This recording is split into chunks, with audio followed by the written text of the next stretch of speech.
Hey, everybody. It's 7 Minute Health Chat with Robin and Kim. And today we have a very special guest, and her name is Katy Tombaugh. And Katy is the creator and CEO of Wellness Collective. And today she's going to talk to us about something that I think maybe a lot of people don't think about, and that's workplace wellness.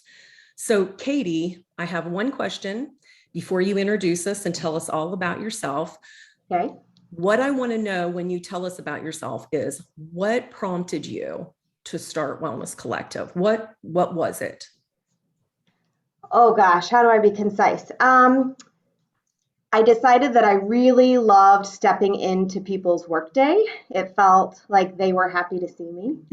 And I thought if I can do this for one workplace, why not do it for many? So when you stepped into their workday, like what were you doing at that time? Good question. So initially, I was recruited into the field of workplace wellness through human resources. So many moons ago, some workplaces were a little bit more progressive, and they realized we need to pour back into our employees. We need someone focused on that. And so at the time, this particular human resources department created a role called wellness specialist. And somebody recruited me from my full-time fitness job to step into that role. So that's kind of how I got a taste of it. And I said, yes, this is where I want to be. Very nice. Very nice. Good. So let everybody know what it is that Wellness Collective does. And listen, guys, I work with Wellness Collective, so I know a little bit. I've done a few things. So I do teach classes for Katy's business.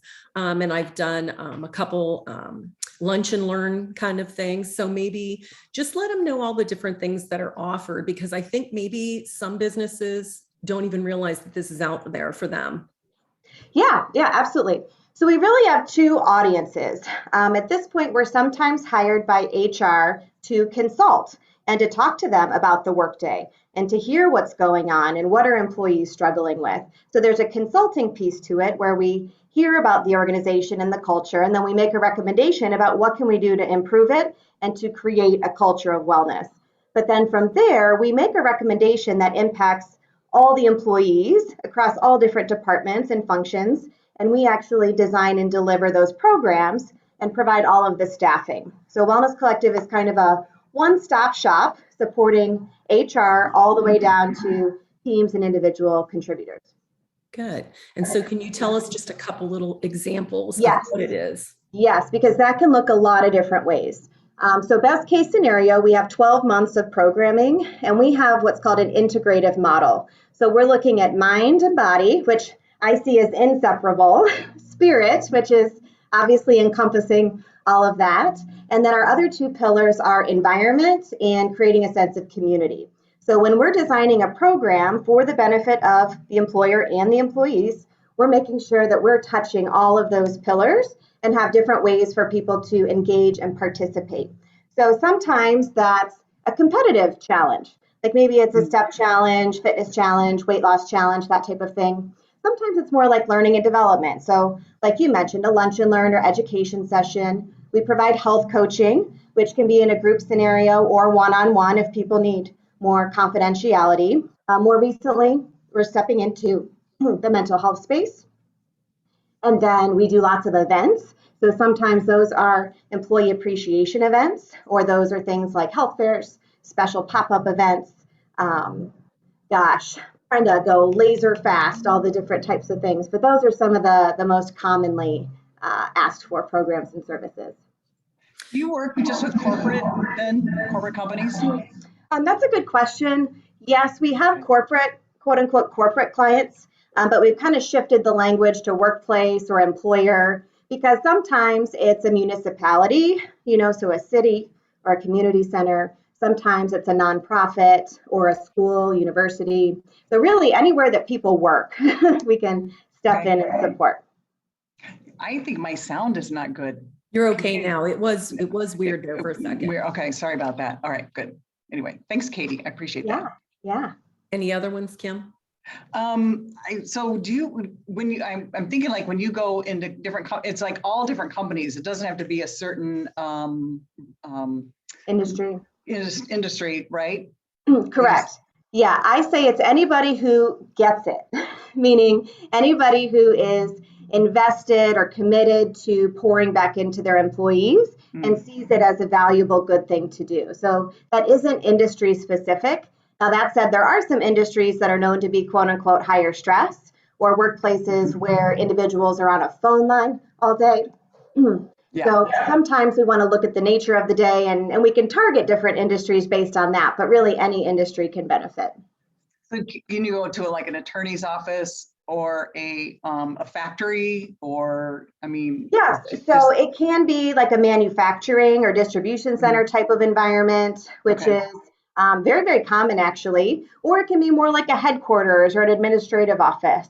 Okay. And then we also have our municipalities, right? Our cities where they have all different departments and functions, from electric to service to courts, so everybody's workday is really unique.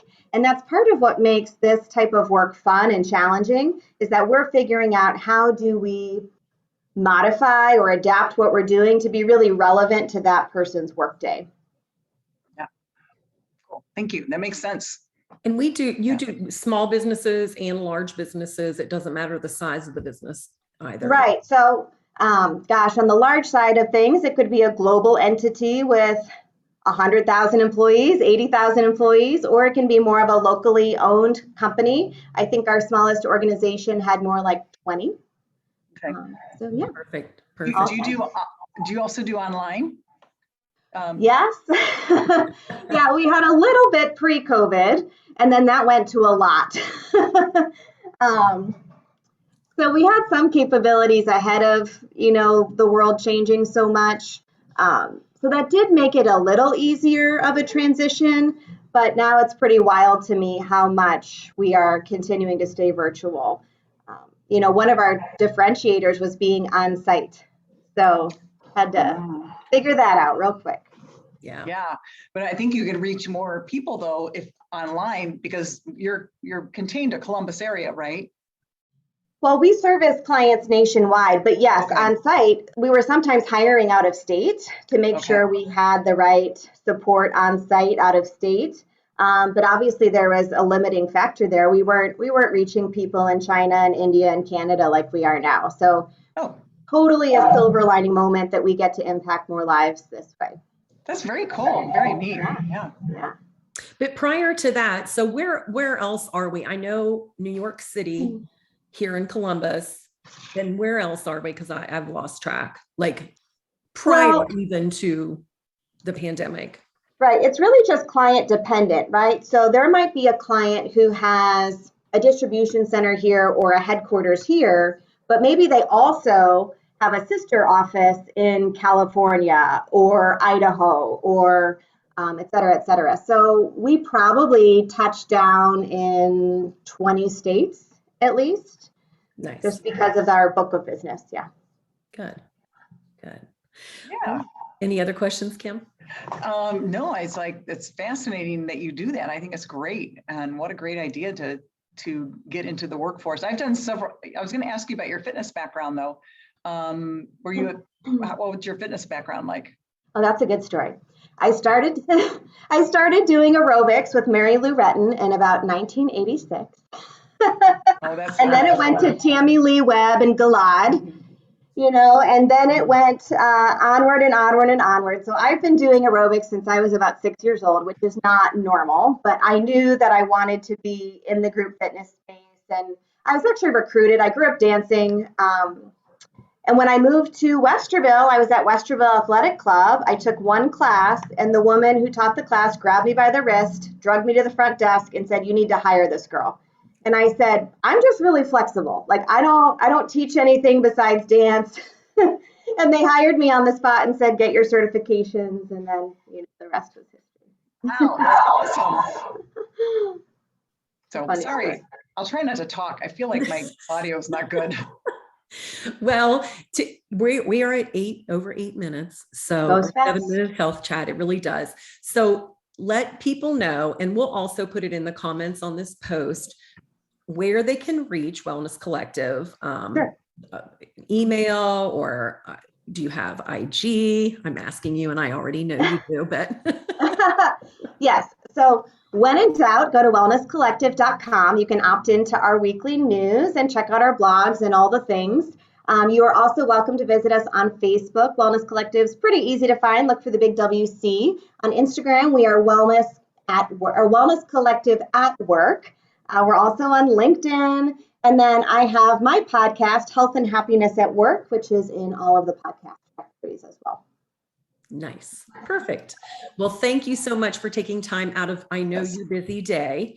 We really appreciate it. Yes. Thank you for having me. And maybe we'll look at having you again sometime on more specific, like instead of such a broad subject, maybe something that you'd like to get out there to people in the workplace or anywhere about health and fitness.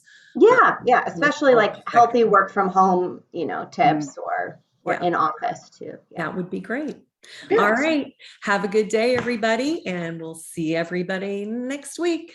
Bye-bye. Bye-bye.